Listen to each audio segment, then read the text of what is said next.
this is a coming of age story, and I'm happy to see more of these coming of age stories happening now, but they're taking place in modern day. People assume that Sara and I are like best friends and we get along all the time, and we don't. I would choose the 90s, 100%. The time before the internet and cell phones and texting and social media. It was so pure. Tegan, Seazynn, it was absolutely refreshing to see a twin story that wasn't about silly hijinks and telepathy. So first off, thank you so much for that. That's season 2. Right. Tegan and Sara doesn't even rhyme. Your parents blew it. We're at this new school where we don't know anyone, and she won't even talk to me. A little space isn't necessarily a bad thing. I wish I was sister to corrupt.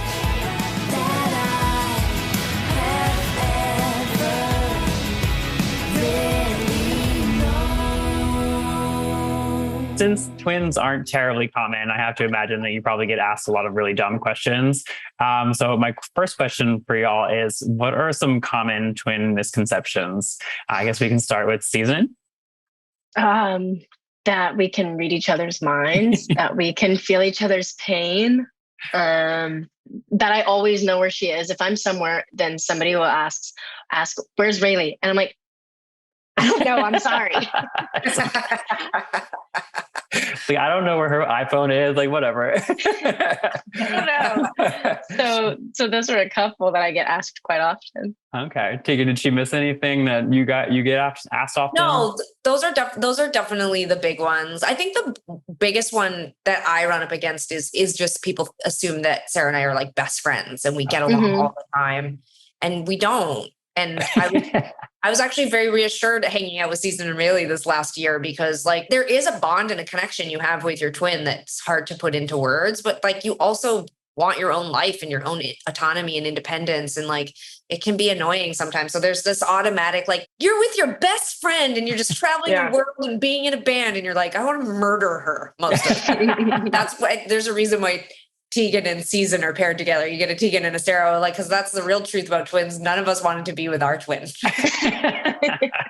I love that though. I mean, it's kind of refreshing actually, because I didn't know how it was going to play out with the pairs, and this is great because you get a little bit of both. So. Yeah, and you get both perspectives. You get the Sara perspective and the Tegan perspective, and I can give a little bit of the Railey perspective, and then you get Seazynn. You get it all. Exactly. The full fantasy, if you will. Yeah.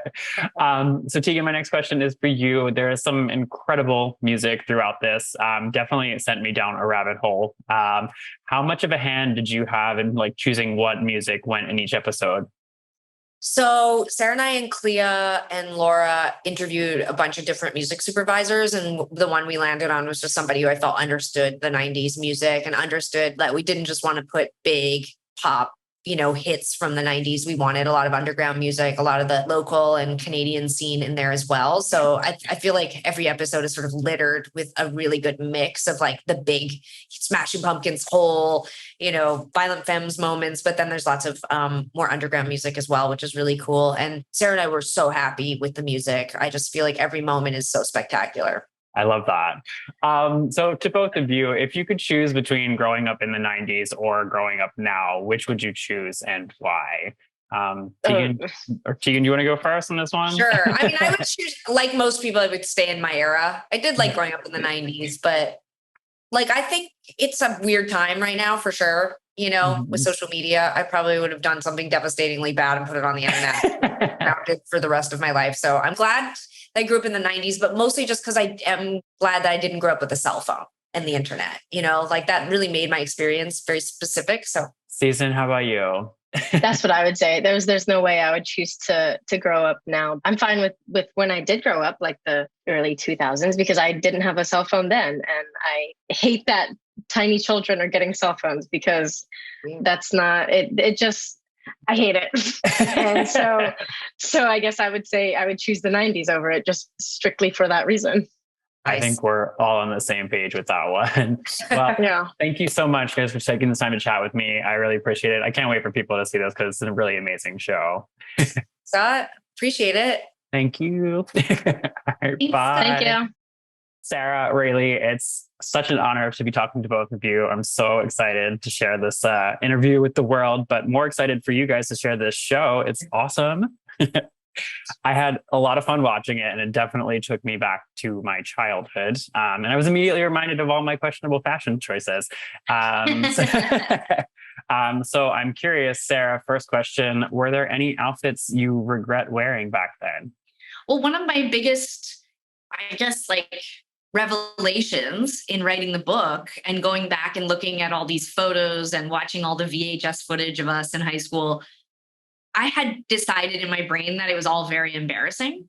And I don't know if it's just that enough time has passed and the 90s are sort of coming back into favor, but I was like, we weren't that embarrassing. I even can forgive my weird long hair. Like, I wish I'd cut it earlier.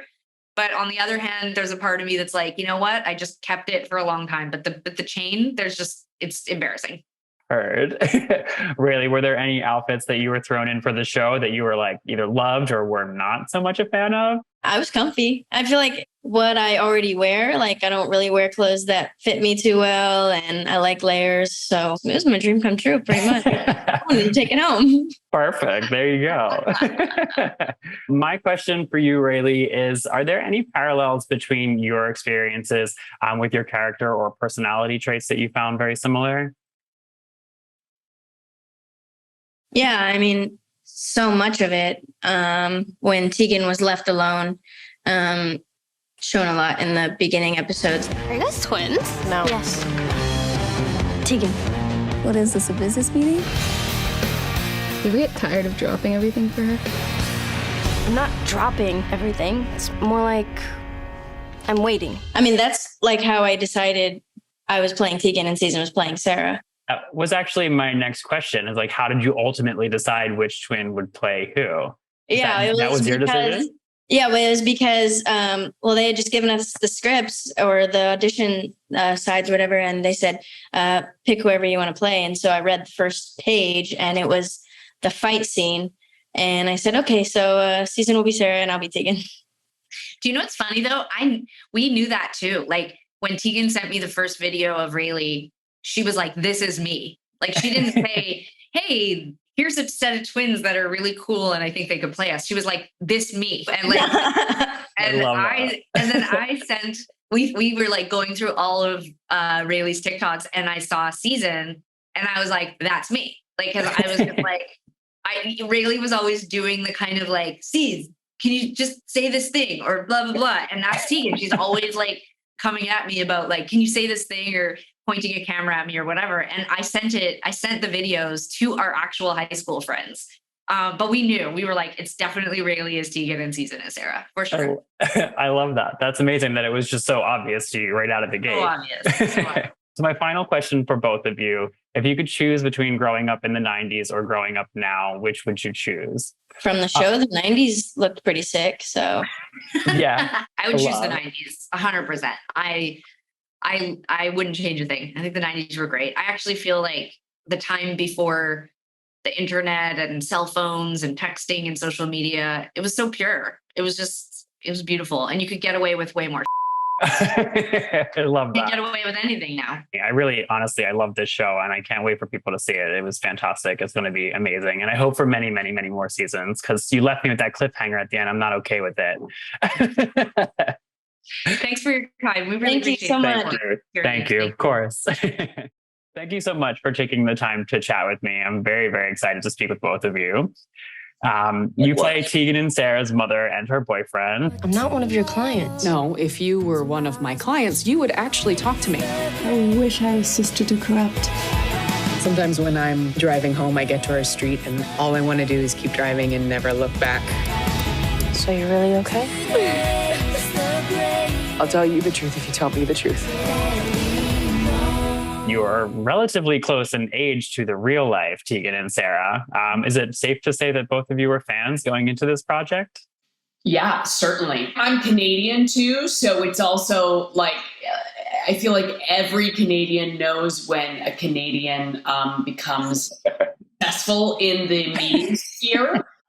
It doesn't matter if it's like I see them on a commercial, if they're a musician, if I just see them on television, it's a really big deal in Canada. And so I obviously knew who Tegan and Sara were, and met them through Clea Duval, actually, who's our writer-director. So I've been such a huge fan of theirs, and didn't know, their life story. And it was really exciting to be able to read the book.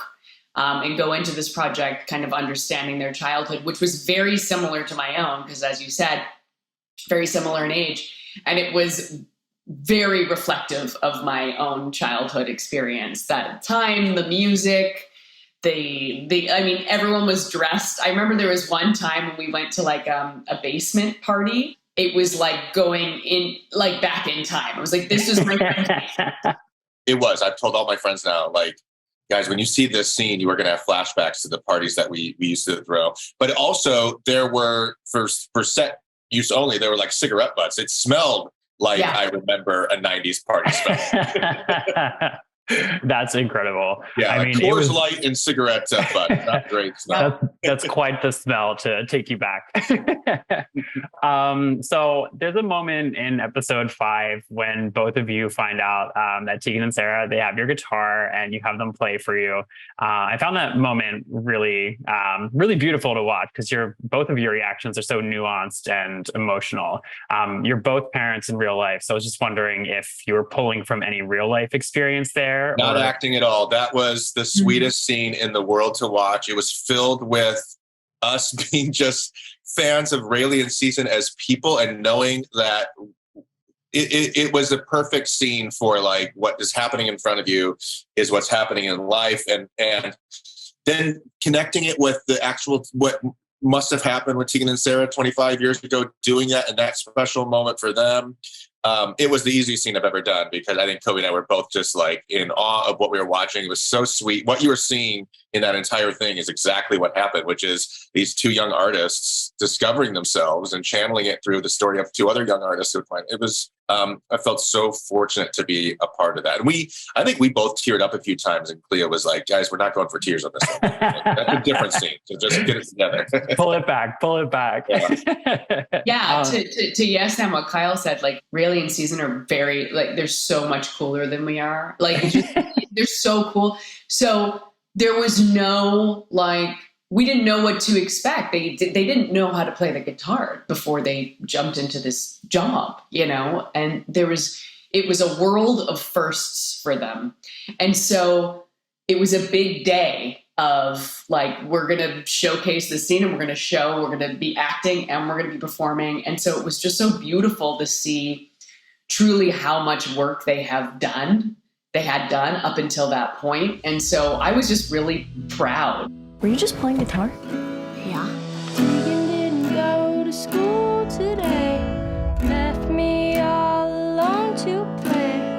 Thought everything was fine. Found Tegan was walking that fine line between school. My final question for both of you. You're both allies to the LGBTQ plus community and sort of queer icons in your own right.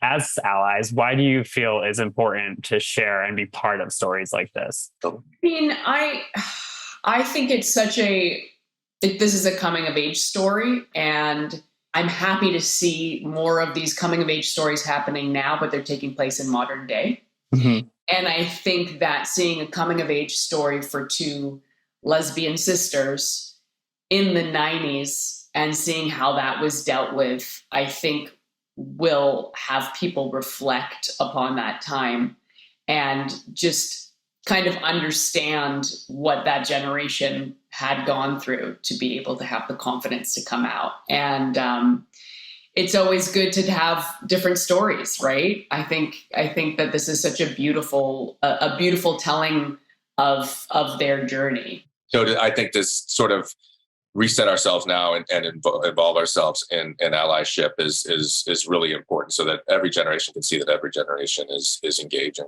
It's fantastic. I mean, I loved you both in this, and I thank you so much for your time chatting with me. I really appreciate it. Thank you, Scott. Love to meet you. Thank you. Likewise. Are you guys twins? No. Yes. Tegan, what is this, a business meeting? Hey, twin two. Got a name? Sara? Tegan and Sara doesn't even rhyme. Your parents blew it. We're at this new school where we don't know anyone, and she won't even talk to me. A little space isn't necessarily a bad thing. We used to be really tight, and then over the summer, she totally disappeared.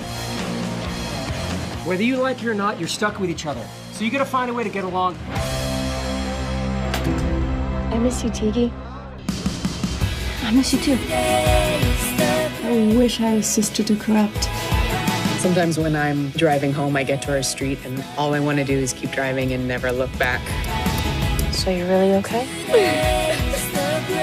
I'll tell you the truth if you tell me the truth.